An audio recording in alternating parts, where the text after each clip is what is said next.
Good morning and welcome to Rose Red Homestead, where today I think we're going to have some fun. We had some blowback on our video on the science behind dry canning potatoes, and that was fully expected. But some good points were raised, and I want to just readdress some of those things. There is some learning to be done in clarification and further explanation of why dry canning any food is really not the safest way to go. So thank you all for your responses. We had wonderful responses, lots of responses. I kind of expected that we would get a lot of responses. And most of you fully agreed with the whole premise that that dry canning is really not scientifically as effective or efficient as canning according to what the USDA has taught us, that we should fill our jars with food and then liquid, because liquid is by far a better, more efficient, faster medium. Thank you. Medium with much better heat energy, with stronger heat energy than is air.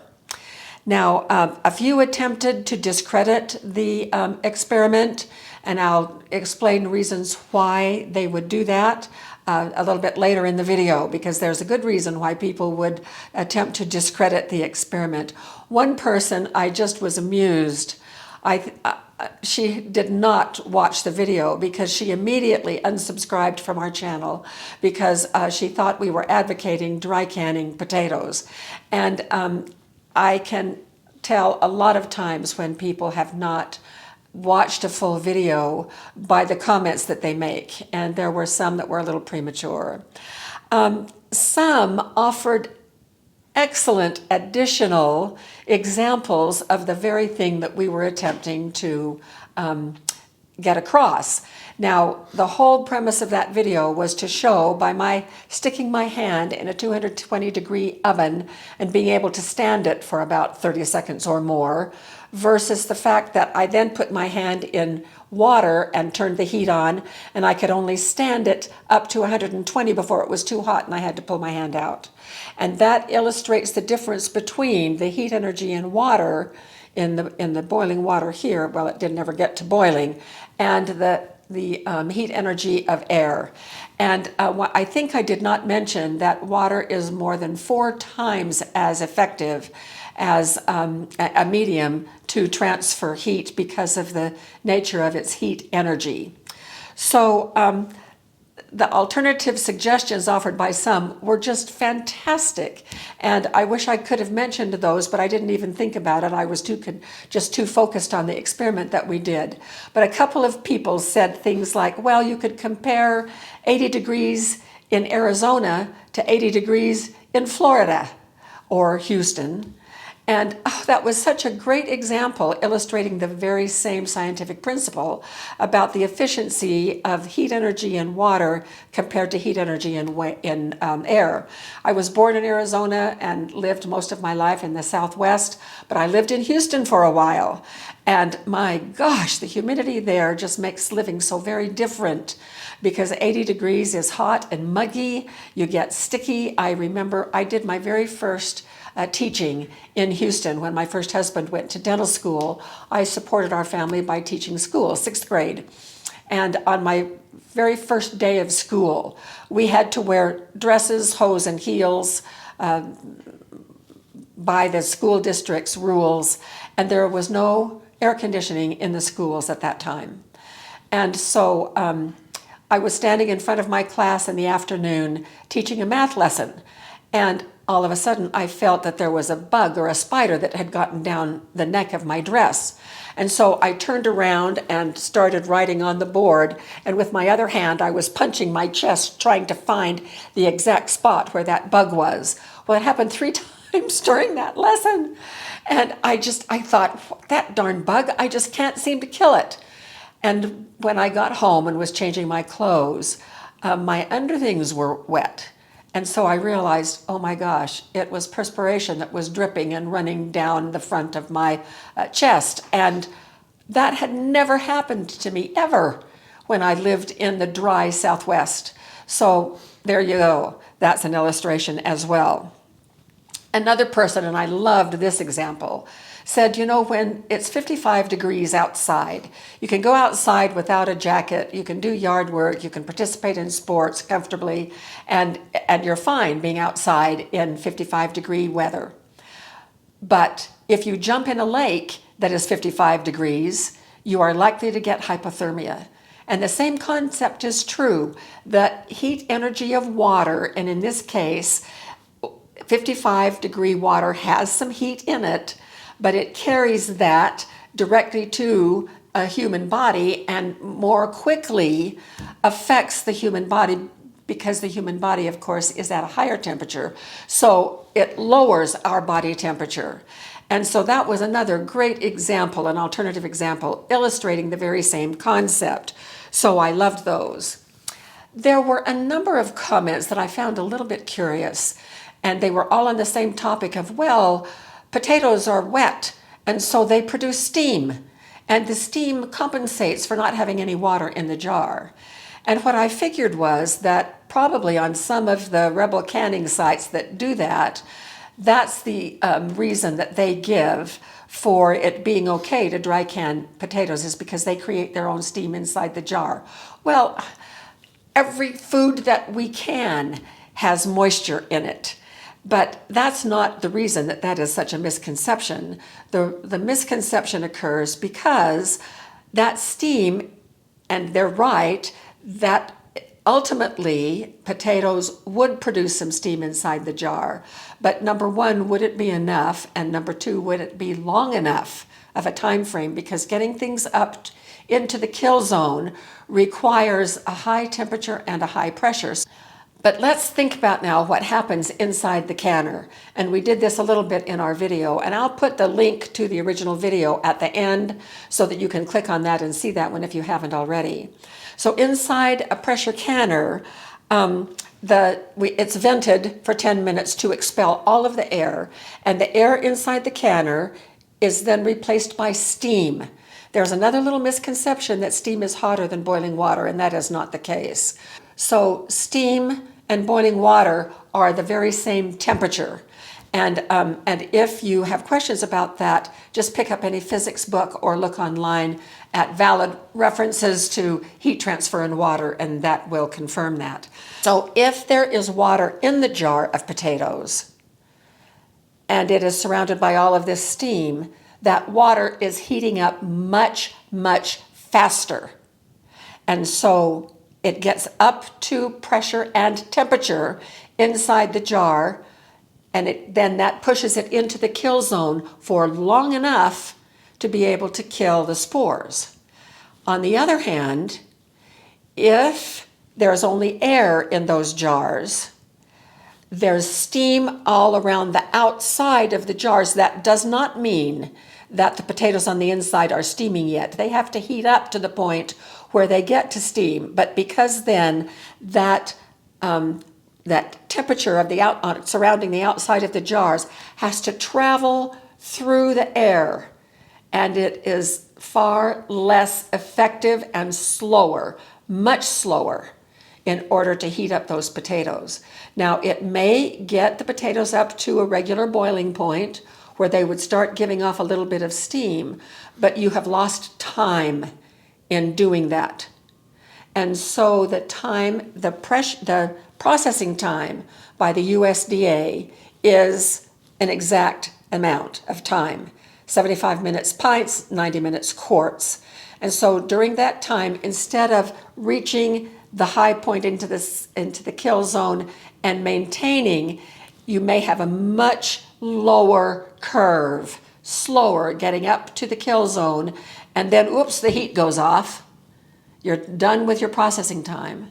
And for those of you that think, well, I'll just extend the processing time, you're flirting with disaster if you mess with anything, including processing time. So that brings us to misconceptions.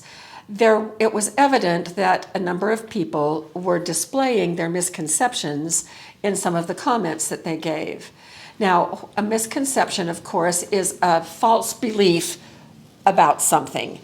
When I was doing my studies for my PhD, I, first of all, thought that I was going to do my dissertation on science misconceptions. I'm very intrigued with misconceptions, and I studied misconceptions for quite a large part of my doctoral studies before I switched topics and went on to something else for my dissertation. But I learned a lot about misconceptions, where they come from, how they are formed, and what we can do to root them out.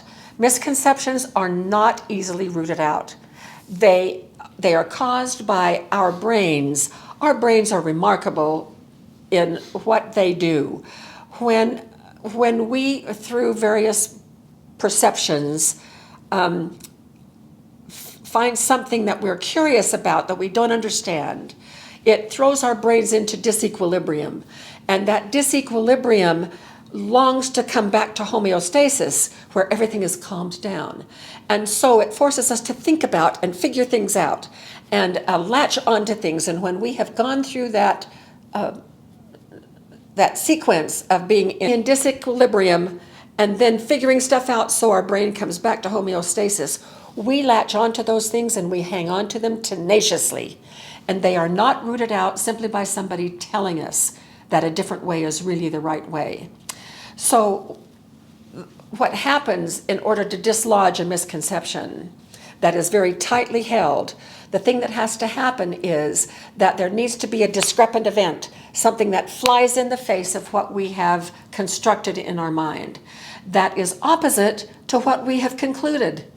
And that discrepant event throws us into disequilibrium again, and we have to reconstruct our belief for our brain to get back to homeostasis. Now, let me give you just a couple examples from my own experience with my own misconceptions.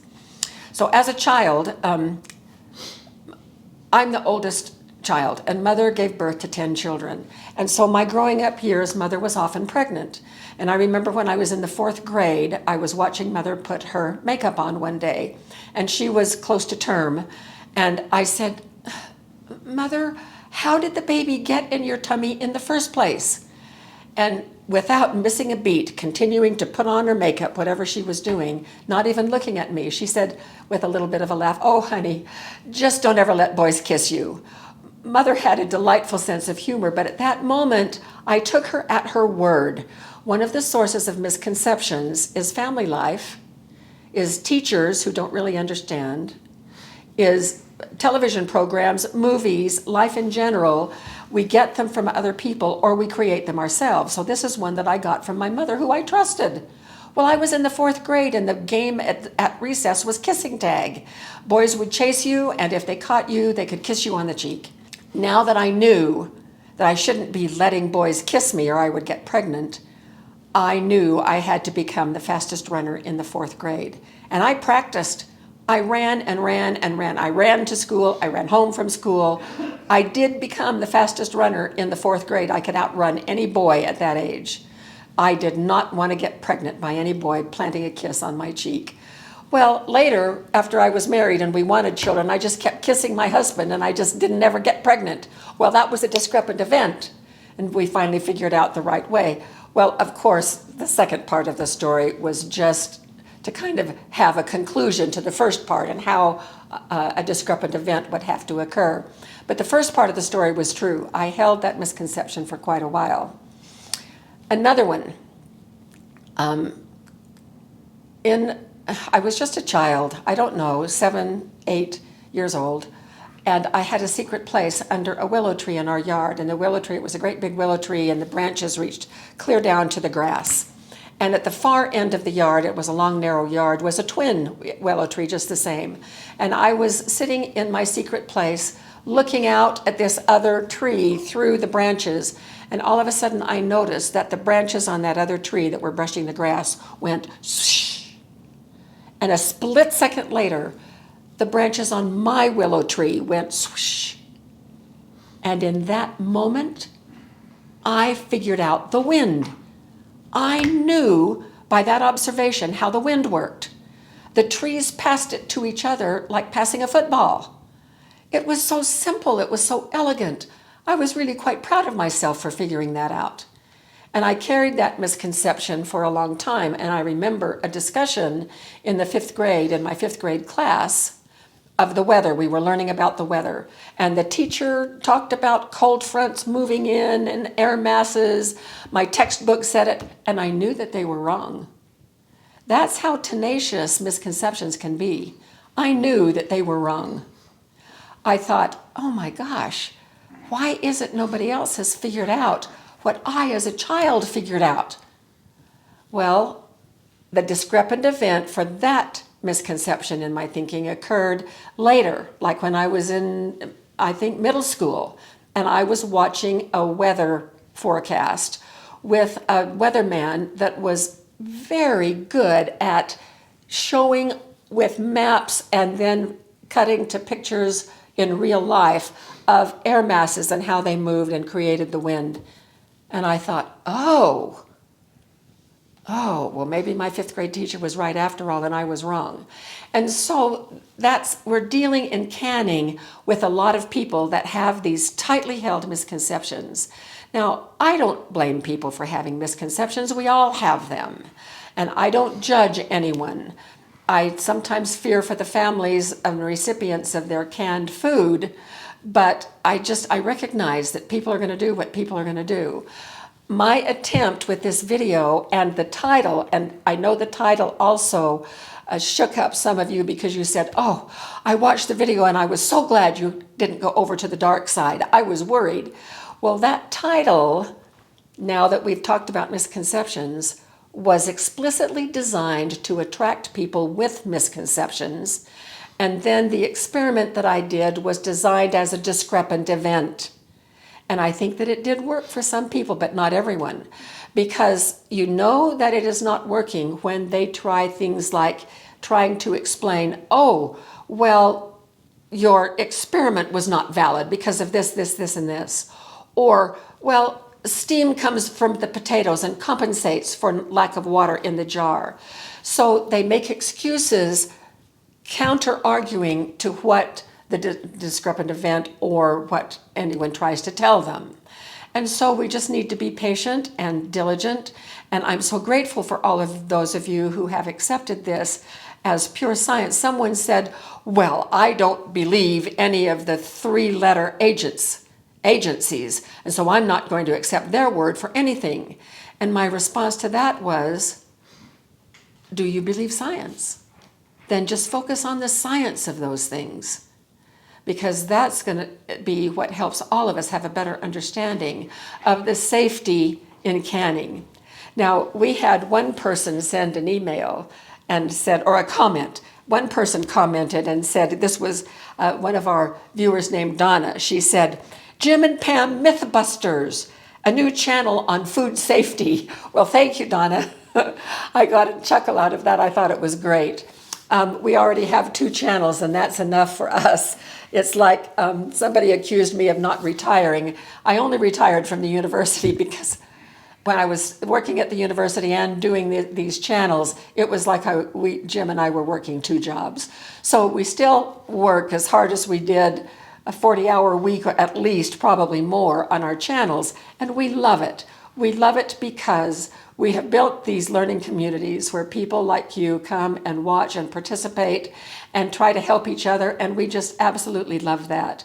So, but in terms of food safety, Donna is right. We really focus on food safety, and we might consider doing some special videos like with Micro Moment Mondays, particularly on aspects of food safety. But we talk about food safety all the time in our videos and present things like this particular video on the science behind dry canning. The science behind dry canning potatoes, bottom line is the science overturns the idea that dry canning is safe. Our appreciation for your support goes deeper than you can possibly know. And we are planning videos for the coming year. And if you have anything special that you would like us to focus on, like Donna did, please send us a note in a comment on a video, or you can go to our bookstore and there is a contact link on top that you can click, and it has a form for you to send, and that will send us an email. So thanks so much for being with us today, and many more videos are coming up. So we will see you soon for more.